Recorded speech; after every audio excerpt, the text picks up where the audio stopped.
Baik, dan sebentar kita akan memperbincangkannya seperti apa untuk panduan pelaksanaan sholat Idul Adha di masa pandemi COVID-19 untuk saat ini.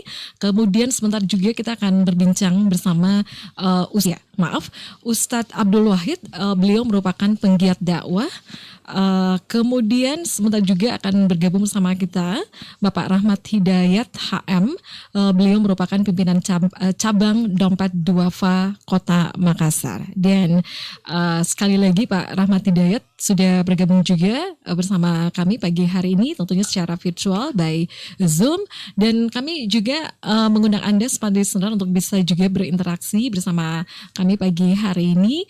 Anda juga bisa mengirimkan pertanyaan Anda melalui sosial media kami, itu melalui Facebook, Instagram, kemudian Twitter. Juga Anda bisa mengirimkan pertanyaan Anda melalui WhatsApp ya. Dan kami informasikan juga Anda bisa menonton kami di channel YouTube Smart FM Makassar.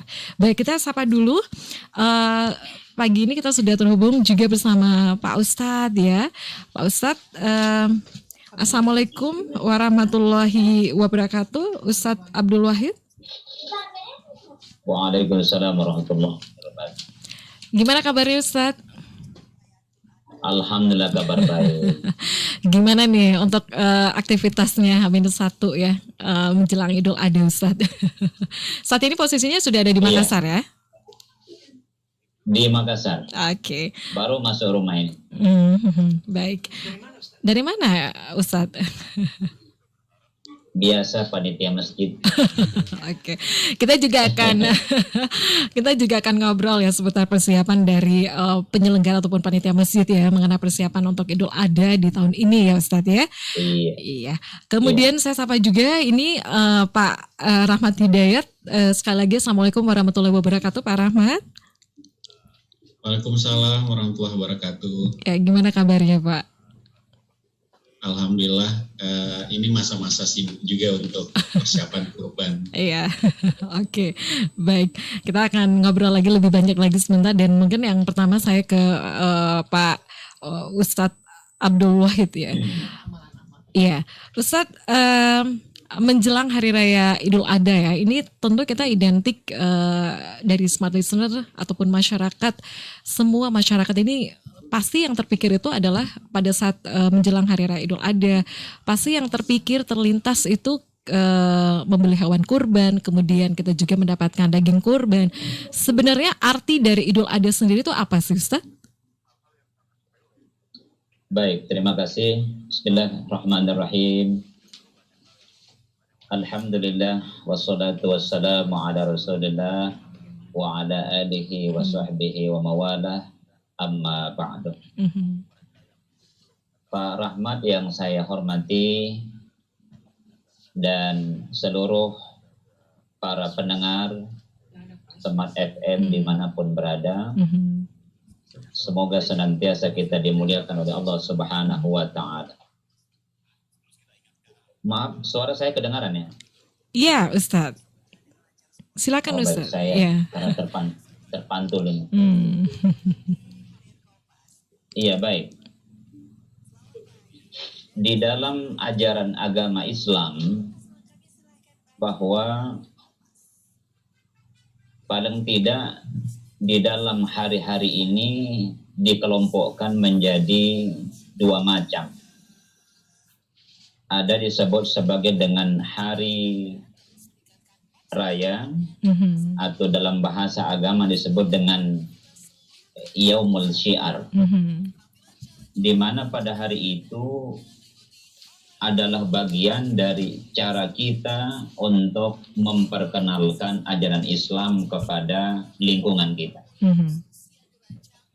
Kemudian ada juga disebut sebagai hari biasa, atau yang disebut dalam bahasa agama adalah Yaumul Kamil, ya, hari yang sempurna tetapi tidak memiliki kelebihan ketika kita melakukan ibadah pada saat itu. Nah, hari Idul Adha, Id itu dalam bahasa Arab berasal dari kata ada. Ada, ya'udu, Id. artinya kembali. Dan adha itu berasal dari kata udhiyah, artinya menyembelih. Dengan demikian, Idul Adha artinya kembali menyembelih. Pertanyaannya adalah, apa yang perlu kita sembelih? Jadi yang kita sembelih itu hakikatnya adalah bukan hewan kurban. Apakah itu unta, sapi, atau kambing. Tapi yang kita sembelih adalah pada hari raya Idul Adha as-sifatul hayawan. Sifat-sifat kebinatangan yang melekat pada diri kita.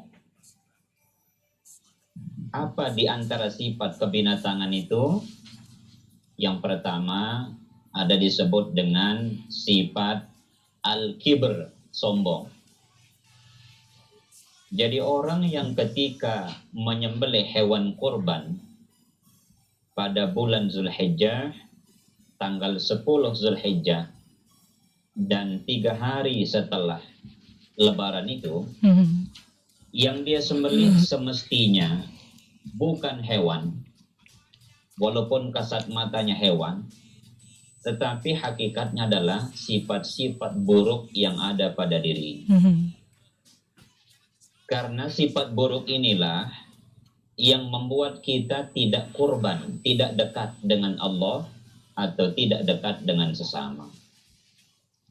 Orang yang sombong tidak hanya dibenci Allah, tapi juga dibenci oleh orang di sekitarnya.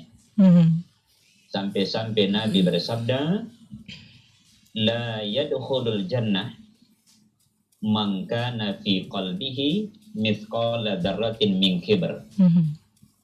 Tidak akan mencium bau surga orang yang di dalam hatinya terdapat sifat sombong walaupun seperti debu. Ini yang kita sembelih.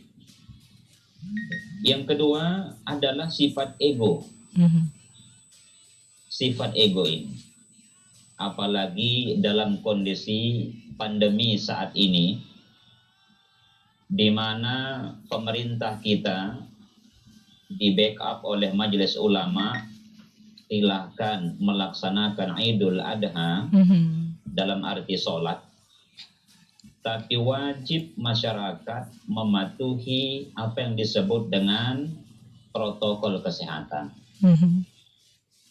Jadi kapan masyarakat atau umat Islam di Makassar besok ini mereka melaksanakan Idul Adha, tapi di satu sisi dia abai terhadap protokol kesehatan, ini berarti orang yang belum sampai kepada makna yang sesungguhnya dari Idul Adha.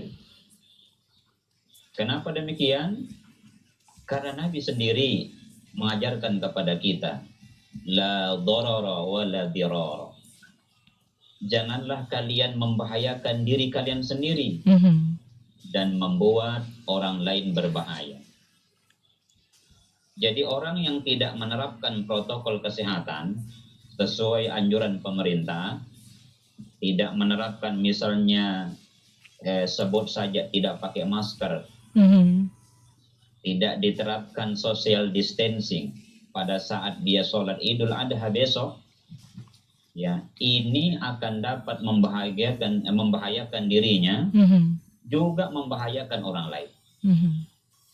Nah, oleh karena itu, kalau saya ditanya, apa itu Idul Adha? Idul Adha artinya kembali menyembelih sifat hewan yang melekat pada diri kita. Baik. Sifat-sifat hewan itu adalah sifat-sifat buruk. Seperti yang saya sampaikan tadi. Baik. Saya kira itu pengantar untuk sementara. Baik. Ustadz, untuk tema kita kali ini itu mengenai amalan ibadah Idul Adha. Mengenai amalan ibadah Idul Adha begitu. Nah, untuk menjelang Hari Raya Idul Adha ini, amalan-amalan seperti apa yang harus dilakukan begitu untuk umat Islam, Ustadz? Baik. Jadi Kalau kita berbicara tentang amalan Idul Adha, maka pertama kita coba baca satu hadis Nabi Shallallahu Alaihi Wasallam. Nabi Shallallahu Alaihi Wasallam bersabda, "Ma min ayyamin amalus soleh." Tidaklah ada hari-hari yang paling dicintai oleh Allah di awal bulan Zulhijjah, lalu orang itu melaksanakan amal kebaikan, ya, kecuali kata Nabi Shallallahu Alaihi Wasallam, pahalanya bagi mereka tersebut akan diperoleh jauh lebih besar daripada pahala jihad. Artinya apa? Amalan yang bisa kita lakukan dalam hadis ini tidak ada ketentuan secara khusus. Bisa sedekah, ya, bisa kita sholat sunnah. Ya, misalnya yang selama ini mungkin agak malas sholat duha, bisa dia duha. Ya. Dan salah satu amalan juga yang lebih spesifik di bulan Zulhijjah ini adalah melaksanakan puasa sunnah. Kapan kita mulai melaksanakan puasa sunnah? Sejak tanggal 1 Zulhijjah. Tanggal 1 sampai dengan tanggal 7, maka itu disebut dengan puasa sunnah Zulhijjah. Tanggal 8 Zulhijjah kemarin disebut dengan puasa tarwiyah. Nabi bersabda, siapa yang puasa pada tanggal 8 Zulhijjah atau tarwiyah, Allah berikan pahala kepadanya seakan-akan dia puasa setahun penuh. Kemudian pada tanggal 9 Zulhijjah hari ini disebut dengan puasa sunnah Arafah. Nabi Shallallahu Alaihi Wasallam bersabda, barang siapa yang puasa di hari Arafah lillah, karena Allah, maka Allah catat puasa orang tersebut seakan-akan dia puasa, ya, 2 tahun penuh, dan dapat menghapuskan dosa setahun yang lalu dan setahun yang akan datang. Jadi amalan kedua di bulan Zulhijjah ini adalah itu melaksanakan puasa sunnah. Nah, jadi insya Allah hari ini mayoritas umat Islam di seluruh dunia yang tidak melaksanakan ibadah haji itu insya Allah melaksanakan puasa sunnah.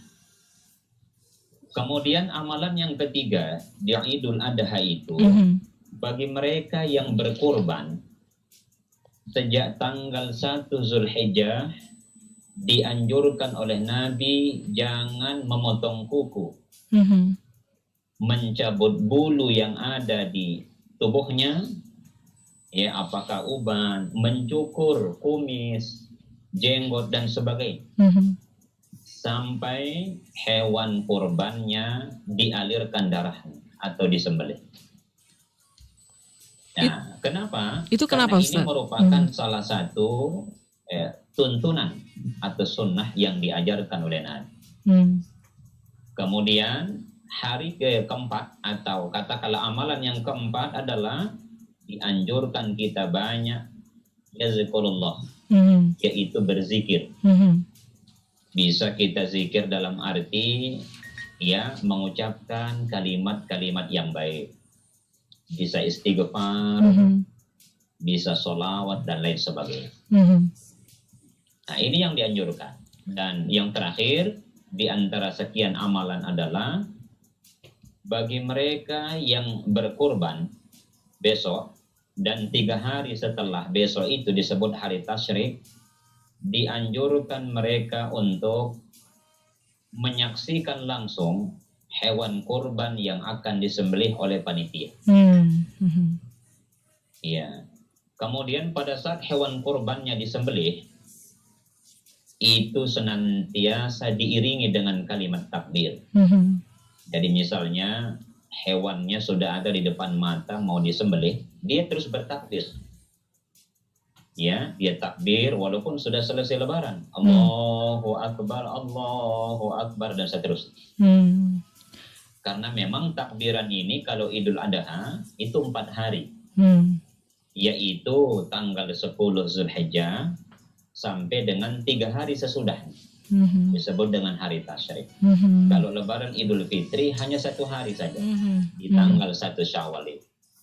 Nah, oleh karena itu ulama kita Imam Al-Ghazali pernah berpesan, siapa yang berkorban lalu menyaksikan langsung hewan kurbannya disembelih diiringi dengan kalimat takbir, sungguh Allah pantas memberikan kepadanya pahala yang tidak terhingga ketika ia kembali ke sisi Allah Subhanahu wa Ta'ala. Saya kira ini beberapa amalan yang diajarkan oleh agama. Terima kasih. Baik, Ustadz, kita masih lanjut lagi perbincangannya sebentar, dan di sini juga yang sudah bergabung bersama kami secara virtual ini ada Pak Rahmat dari Dompet Duafa, Ustadz. Kemudian ada juga Pak Aswis Badwi sudah hadir di studio juga, Ustadz. Kita akan berbincang juga bersama beliau sebentar ya. Baik, terima kasih semua listener, Anda masih bersama kami di Makassar Insight, dan kita masih berbincang dengan tema amalan ibadah Idul Adha ya. Seperti yang diinformasikan oleh Ustadz Abdul Wahid tadi, itu ada beberapa amalan yang sebaiknya kita lakukan menjelang Hari Raya Idul Adha ini, itu seperti sedekah, kemudian sholat sunnah, kemudian puasa, dan juga berzikir ya. Tentunya dari beberapa amalan yang ada, itu amalan yang paling disukai oleh Allah Subhanahu wa Ta'ala itu adalah berkurban. Tapi seperti yang kita ketahui, smart listener, Hari Raya Idul Fitri, kemudian Hari Raya Idul Adha di tahun ini itu berlangsung di tengah pandemi COVID-19. Dan kira-kira seperti apa kalau seumpamanya misalnya kita ingin melaksanakan juga ataupun melakukan atau membeli hewan kurban ya, tapi karena aktivitas kita yang sangat terbatas, kemudian juga di tengah pandemi COVID-19 seperti saat ini, apa yang harus kita lakukan? Nah, Ustadz, saat ini kita juga sudah bersama dengan Pak Rahmat dari Dompet Duafa. Pak Rahmat, ini seperti apa nih menyikapi dengan keinginan dari warga Makassar untuk bisa juga berkurban ya untuk tahun ini, apalagi di tengah pandemi COVID-19 begitu? Silakan Pak Rahmat. Ya, terima kasih atas kesempatannya. Jadi alhamdulillah, meskipun kita saat ini memasuki masa Idul Adha di tengah-tengah pandemi, tapi ternyata antusiasme dan semangat masyarakat Muslim khususnya untuk berkurban itu tidak surut ternyata. Karena berdasarkan dari data yang kami peroleh, saat ini jumlah pekurban bahkan meningkat 93% sementara dibandingkan dengan jumlah kurban di tahun lalu. Dari hampir 100% peningkatannya dari segi jumlah hewan kurban yang kami kurbankan atas nama pekurban dan donatur Dompet Duafa. Karenanya kami memberikan kemudahan sebenarnya. Jadi untuk transaksi kurban itu bisa langsung transfer melalui rekening Dompet Duafa, kemudian konfirmasinya melalui WA.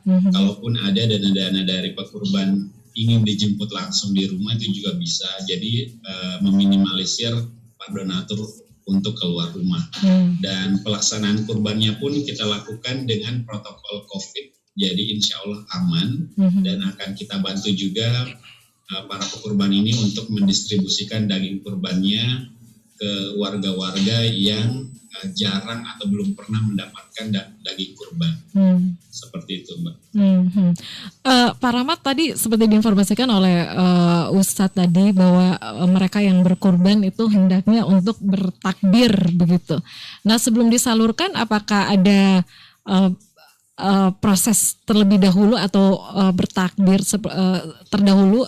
Ketika ada pekurban yang mengamanahkan kurbannya melalui Dompet Duafa, semua prosesnya akan kita lakukan secara secara real di lapangan, namun kehadiran dari pekurban itu kita fasilitasi melalui layanan video atau foto-foto. Jadi tetap pekurban itu menyaksikan secara langsung proses penyembelihannya.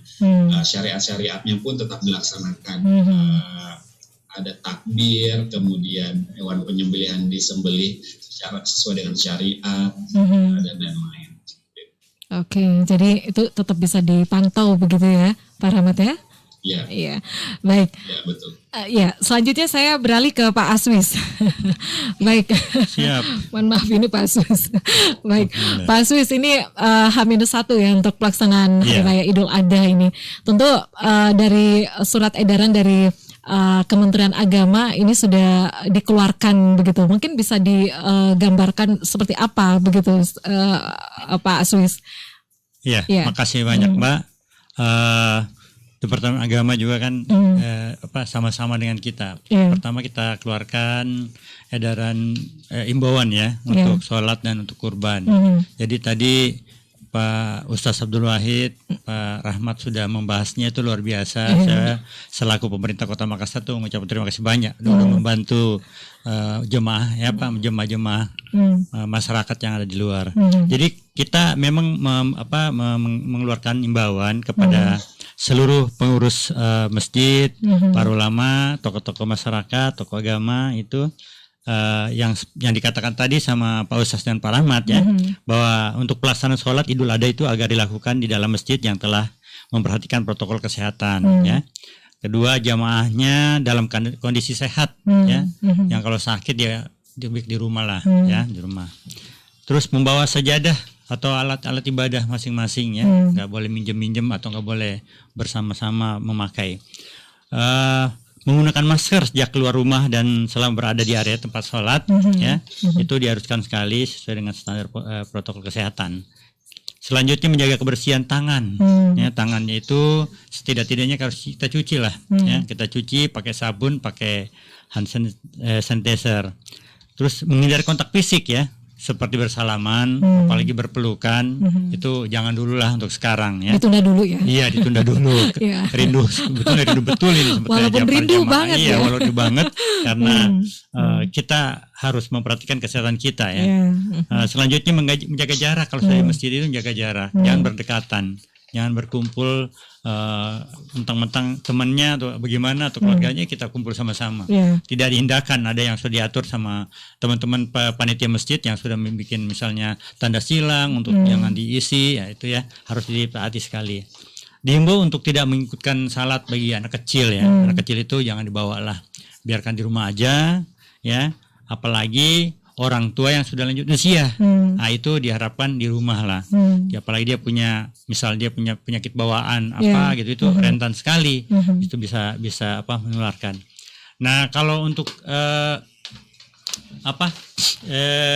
kurban tadi sudah dijelaskan sama Pak Ustadz bagus sekali. Saya alhamdulillah ya senang sekali. Itu panitia setidak-tidaknya memperhatikan juga protokol kesehatannya ya. Misalnya kalau dia potong kurbannya dilakukan kalau memungkinkan dia penerapan jarak fisik antara si kurban dengan panitia yang dia saksikan. Nah, tadi Pak Rahmat bagus sekali, dia virtual disaksikan melalui online gitu kan. Bisa. Alhamdulillah itu sudah luar biasa sebetulnya.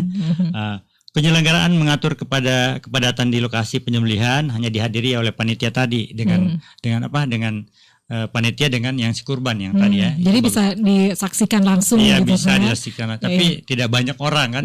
Berdua lah kira-kira. Jaga jarak. Ini kan memang luar biasa tadi, lonjakan sekali. Tapi kalau Pak Rahmat ya, saya lihat ini sudah sekitar 5.000-an lah yang saya minta laporan dari para camat-camat yang ada di Kota Makassar itu di lingkungannya berapa yang sudah. Ini kita sudah dapat minus berapa kecamatan lah, sudah 5.000-an lebih ya. 5.000-an yang besok disembelih gitu ya. Tiap tahun kita minta laporannya camat-camat, lingkungannya, lurahnya, itu masjid-masjid mana atau lingkungan mana yang mengadakan kurban. Nah, sekarang kita sudah kita dapat laporan sekitar 5.000-an ekor sapi ya. Selanjutnya kalau sudah dikemas ya, dikemas itu dagingnya kan, setidak-tidaknya itu daging kurban langsung bisa dibawakan ke mustahik atau ke rumahnya setidak-tidaknya. Jangan pakai lagi kupon atau isi antri ya. Itu jadinya berkumpul sekali. lagi ya Pak Sus ya? Jadinya berkumpul lagi Pak. Kalau dikasih kupon ya berkumpul lagi. Itu kupon juga pegang dari sana, pegang dari sini, itu kan sudah luar biasa ya, itu. Tidak steril Takutnya jadinya. tidak steril. Ya. Nah, ini kita harapkan melalui surat edaran itu bahwa diimbau kepada semua panitia ya, kan banyak alhamdulillah banyak anak muda gitu ya yang pernah berjemaah masjid itu tugasnya mengantarkan kepada mustahik kepada yang berhak menerima kurban ke rumahnya kalau bisa gitu ya. Jangan berkumpul. Ya, saya rasa kayak begitu Pak ya. Jadi bisa langsung tepat sasaran begitu ya. Kalau umpamanya misalnya itu langsung dibagi ya, langsung ke rumah. Iya. Baik, kita break dulu ya untuk sesaat, dan sekali lagi untuk ada juga smart listener yang ingin bergabung mengirimkan pertanyaan, sekali lagi itu bisa melalui WhatsApp kami di 0811 46 10 11, dan sekali lagi untuk pagi hari ini kita live streaming ya di channel YouTube Smart FM Makassar, jadi Anda juga bisa menyaksikan perbincangan pagi hari ini langsung ya, tentunya bersama dengan beberapa narasumber kami pagi hari ini yang tentunya juga terhubung secara virtual. Di studio ada Pak Aswis Badwi, kemudian yang terhubung secara virtual by Zoom itu ada Ustadz Abdul Wahid, kemudian ada juga Pak Rahmat Hidayat, pimpinan cabang Dompet Duafa Makassar. Seperti yang diinformasikan oleh Ustadz Abdul Wahid tadi bahwa Idul Adha, kemudian Idul Fitri, kemudian Idul Adha ini berlangsung di tengah pandemi COVID-19 ya. Tentunya untuk Anda juga yang ingin berkurban ya, ini juga harus mentaati ya protokol kesehatan COVID-19. Nah, tentunya ada hal lain juga yang bisa Anda pergunakan ya. Satu lagi ini dari Dompet Duafa Smart Listener, tentunya ini Anda bisa melakukan ataupun Anda bisa berkurban tentunya melalui Dompet Duafa yang saat ini menghadirkan solusi kurban digital ya. Bukan begitu Pak Rahmat? Benar ya? Baik. Ya, untuk saat ini untuk mereka yang ingin berkurban begitu, dari mulai kapan begitu Pak Rahmat itu bisa menyalurkan dana mereka untuk bisa membeli hewan kurban? Kami sudah mengajak para masyarakat untuk menyalurkan kurbannya itu sejak bulan lalu, Mbak, begitu. Berarti sejak bulan Juli, bulan Juni gitu ya? Bulan Juni, ya, betul. Kami ada penawaran khusus untuk early bird seperti itu. Kemudian sampai saat ini kami masih membuka juga sampai H+2. Jadi kami tutup itu di hari Minggu nantinya. Karena kan kalau berkurban itu masanya sampai 3 hari ya setelah Idul Adha. Ya. Jadi ada hari tasrik. Oh, hari tasrik. 1 sampai 3 Agustus ya. Jadi ya sampai 3 Agustus yang kami masa pemotongan. Tapi kami hanya menerima orderan itu sampai H+2 untuk kita potong di H+3. Oke. Jadi masih menerima begitu ya kalau dari masyarakat yang ingin berkurban ya, Pak Rahmat ya? Iya. Sampai hari Minggu. Ya, insya Allah masih menerima. Dan karena memang kebiasaan orang-orang tuh ketika mepet-mepet baru mau kurban. Berlomba-lomba. Mungkin memang karena baru dapat rezekinya baru terkumpul di hari Idul Adha, kemudian mau berkurban itu bisa tetap kami terima dan insya Allah kan kami salurkan ya, jalankan dengan baik ya. Pak Rahmat, hingga hari ini di hari ini itu sudah berapa dana yang masuk kemudian dari jamaah begitu, kemudian hewan kurban yang sudah disiapkan itu berapa jumlahnya? Kalau untuk hewan kurban sendiri, alhamdulillah total untuk Sulawesi Selatan ya Mbak ya, ada sekitar 130 sapi dan 80-an kambing. Jadi itu kita sebar ke 13 kabupaten di Sulawesi Selatan dan Barat. Oke. Jadi untuk daging kurban ini sendiri itu disalurkan di mana saja? Mungkin bisa diinformasikan lagi, Pak Rahmat. Ya, jadi ini juga salah satu pendekatan baru kita di kurban. Kalau edukasinya adalah saat ini banyak daging-daging kurban itu yang bertumpuk di kota-kota besar. Jadi karena semuanya kebanyakan orang kurbannya di kota, jadi dagingnya itu menumpuk di kota. Sementara di daerah-daerah pelosok di Sulawesi Selatan itu masih banyak ternyata daerah-daerah yang belum pernah merasakan kurban. Jadi beberapa pekan yang lalu saya sempat keliling ya di Sulawesi Selatan, survei lokasi-lokasi, dan memang ternyata masih banyak dusun-dusun di daerah pedalaman yang selama mereka tinggal di daerah tersebut belum pernah sama sekali merasakan nikmatnya daging kurban. Jadi inilah yang kita mau bawa, bagaimana kurban ini jangan di kota saja, tapi mari kita sama-sama sebar ke daerah-daerah lain supaya saudara-saudara kita juga bisa menikmati daging kurban. Kira-kira untuk tahun ini fokusnya ke daerah mana itu, Pak Rahmat? Kami untuk ada 13 distribusinya. kabupaten untuk tahun ini yang kami sasar. Ada 12 di Sulawesi Selatan, satunya di Sulawesi Barat di daerah Polman. Jadi mulai dari kepulauan di Pulau Selayar, Kepulauan Pangkep, Makassar, Maros, Baru, Sinjai, dan saat ini karena ada bencana di beberapa waktu yang lalu di Masamba, alhamdulillah kami di sana menyalurkan sekitar 30 sapi untuk saudara-saudara kita yang saat ini masih di pengungsian, yang masih di daerah-daerah terdampak bencana seperti itu. Oke, jadi diharapkan itu untuk mendistribusiannya itu bisa merata begitu ya, Pak Rahmat? Iya, betul sekali. Baik, saya kembali lagi ke Ustadz Abdul Wahid.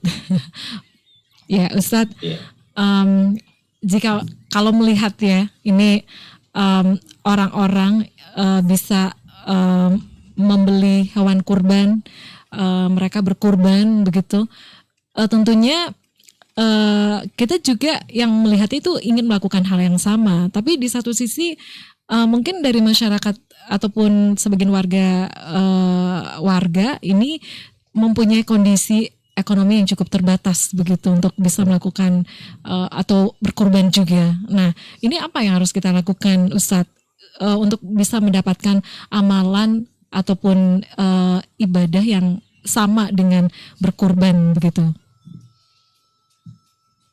Ya, baik. Jadi hukum berkorban itu di dalam ajaran Islam menurut pendapat yang dipegangi oleh jumhur ulama, sunnah yang sangat dianjurkan. Jadi sunnah yang sangat dianjurkan. Walaupun ada satu hadis, dan hadis ini juga masih diperdebatkan oleh para ulama tentang kesahihannya.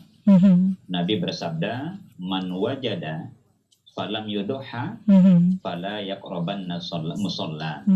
Siapa yang mampu berkorban tapi dia tidak melakukannya, maka jangan coba-coba ia mendekati tempat sholat kami. Ini pernyataan Nabi SAW. Sehingga dari hadis ini ada juga sebahagian ulama menjelaskan berkorban itu hukumnya wajib bagi mereka yang memiliki kemampuan. Tetapi kembali dari pertanyaan tadi, bagaimana sikap atau apa yang perlu kita lakukan sebagai seorang muslim yang kepingin berkorban, tetapi di satu sisi kita belum memiliki kemampuan. Nah, jadi pertama bahwa berkorban itu bagi mereka yang tidak mampu tidak harus dipaksakan dalam bentuk mengalirkan atau menyembelih hewan korban. Bisa dalam bentuk lain, misalnya sedekah. Apalagi sekarang ya bahwa salah satu ormas terbesar di Indonesia misalnya Muhammadiyah sampai-sampai menyatakan bahwa bagi masyarakat yang katakanlah kepingin berkorban, tapi di lingkungan mereka itu ada satu kondisi yang memaksa mereka harus mengulurkan bantuan kepada tetangganya, katakanlah karena akibat dari pandemi ini, atau mungkin karena ada bencana seperti di Luwu, Luwu Utara kemarin, itu bentuknya tidak mesti daging. Bisa misalnya kita konversi ya bentuk sumbangan yang lain. Dan insya Allah nilai pahalanya di sisi Allah juga tidak akan berkurang. Nah, jadi begitu luas dan luasannya agama kita memberikan solusi bagi umatnya yang di satu sisi ingin mendapatkan pahala lebih, tapi di sisi lain dia tidak memiliki kemampuan. Oleh karena itu tidak perlu kita bersedih, tidak perlu kita katakanlah sampai down bahwa aduh saya ini tidak bisa berkurban tahun ini. Ya, kita bisa ya katakanlah mewujudkan solidaritas sosial kita dalam bentuk-bentuk yang lain. Apa yang dilakukan oleh Pak Rahmat dan kawan-kawan saya kira bagus dan perlu kita apresiasi. Tetapi bagi kita yang katakanlah belum sanggup, ya sebut saja ada seseorang yang kalau dia berkorban uang SPP anaknya ini itu bisa jebol. Nah, ada yang kurban bagi orang itu. Ya, bentuknya jangan mengalirkan darah hewan. Siapkan ya biaya SPP untuk anaknya, itu juga bagian dari berkorban. Itu juga bagian dari berkorban. Karena Allah Maha tahu. Allah Maha tahu bagaimana kondisi setiap hamba. Karena jujur sekarang ini kan bukan cuma orang yang selama ini dalam tanda kutip miskin yang sangat merasakan akibat dari pandemi COVID-19. Tapi mereka juga yang katakanlah terdaftar baru rencana miskin. Ya, nah ini luar biasa. Bahkan data dari katakanlah pemerintah sudah lebih dari 1 juta pengangguran PHK di Indonesia. Dan kalau 2-3 bulan ke depan katakanlah COVID-19 ini belum melandai dari bangsa kita, saya tidak bisa bayangkan PHK akan terjadi di mana-mana. Nah, karena itu saya ulangi bahwa tidak mesti kita bersedih ketika kita tidak mampu mengalirkan darah hewan kurban di hari nahar atau di hari Idul Adha besok, dan 3 hari setelah itu kita bisa konversi dalam bentuk yang lain. Terakhir saya ingin sampaikan begini, ada jamaah bertanya sama saya, Ustaz, saya ini langganan kurang lebih 10 tahun berkurban. Tapi tahun ini saya kesulitan karena suami saya dirumahkan. Dan gajinya itu dipotong bukan 50%, sampai 60%. Nah, di satu sisi anak saya ya sekolah 3 orang. Belum lagi kita siapkan harus yaitu SPP-nya. Sekarang kita harus siapkan pembeli paket data. Kira-kira Ustadz, mana yang lebih saya dahulukan? Yaitu berkorban atau tetap memprioritaskan untuk anak-anak saya? Saya jawab, seperti yang dikatakan oleh agama, kaidah agama, darul mafasid muqaddamu ala jalbil masalih. Mendahulukan untuk mencegah sesuatu yang berbahaya jauh lebih baik daripada melakukan kebaikan pada saat yang sama. Artinya apa? Lebih baik dia tidak berkorban, tapi dia siapkan katakanlah fasilitas biaya untuk anak-anak. Saya kira seperti itu. Baik. Sepertinya kita sudah harus mengakhiri perbincangan kita di pagi hari ini. Mungkin dari Pak Rahmat masih ada yang ingin diinformasikan, cukup singkat saja Pak Rahmat, untuk berkorban di tengah pandemi COVID-19 ini, apa yang bisa difasilitasi oleh Dompet Duafa? Silakan Pak Rahmat. Ya, terima kasih. Bagi masyarakat Sulawesi Selatan yang masih ingin menyalurkan kurbannya, insya Allah kami masih menerima sampai H+2 sampai hari Ahad nanti untuk kita bantu menyalurkan daging-daging kurbannya ke pelosok-pelosok di Sulawesi Selatan. Dan seperti kata Ustadz tadi, kalaupun misalnya tidak mampu untuk berkurban tapi mau membantu orang lain boleh. Kami juga sebenarnya membuka satu skema baru, yaitu sedekah daging. Jadi kita patungan, kita ajak orang-orang patungan mau 50.000, 10.000 sampai bisa terbeli satu daging kambing atau satu ekor sapi. Setelah itu nanti kita potong juga di daerah pelosok, tapi itu bukan kurban sebenarnya, tapi kita hanya menangkap momen orang menikmati daging sama-sama ini supaya tetap ada kesenangan, keceriaan bagi masyarakat di pelosok seperti itu. Baik, Pak Aswis, masih ada yang ingin disampaikan closing statementnya, Pak Aswis? Iya, saya selaku Kepala Bagian Kesra mengucapkan terima kasih banyak ya kepada Pak Rahmat dengan Pak Ustaz Abdul Wahid. Itu semua sudah kena atas kerjasamanya ini, biar walau laporannya tidak ke saya, tapi tadi berapa ya, 108 berapa ya? Yang dikurbankan itu dari 118 ya, dengan 80 ekor kambing, itu luar biasa ya, 130-an. Jadi itu sudah luar biasa, jadi menambah lagi walau diserahkan nanti di kabupaten lain gitu. Pas Makassar juga ada yang kebagian. Itu saya selaku yang wakil pemerintah terima kasih banyak Pak Rahmat, dengan dompet duapanya kita dapat memberikan kegembiraan kepada warga lah ya, dalam keadaan lagi susah Covid ini. Iya. Tentunya ini ya, kita berharap bersama-sama ya untuk Idul Adha ini di tengah pandemi COVID-19 ini, di tengah kondisi yang penuh keterbatasan ini, mari kita jadikan Idul Adha ini menjadi momen yang spesial untuk berbagi antar umat, untuk berbagi antar sesama, untuk mendapatkan ridho dari Allah Subhanahu wa taala. Amin ya rabbal alamin. Sekali lagi mohon maaf kita terbatas oleh waktu, Ustadz. Terima kasih untuk pencerahannya Ustadz Abdul Wahid. Tetap sehat ya Ustadz. Baik, dan juga Pak Rahmat HM dari Dompet Duafa Sulawesi Selatan. Terima kasih Pak Rahmat. Dan juga sekali lagi terima kasih untuk Pak Aswis Badwi sudah hadir di studio untuk pagi hari ini.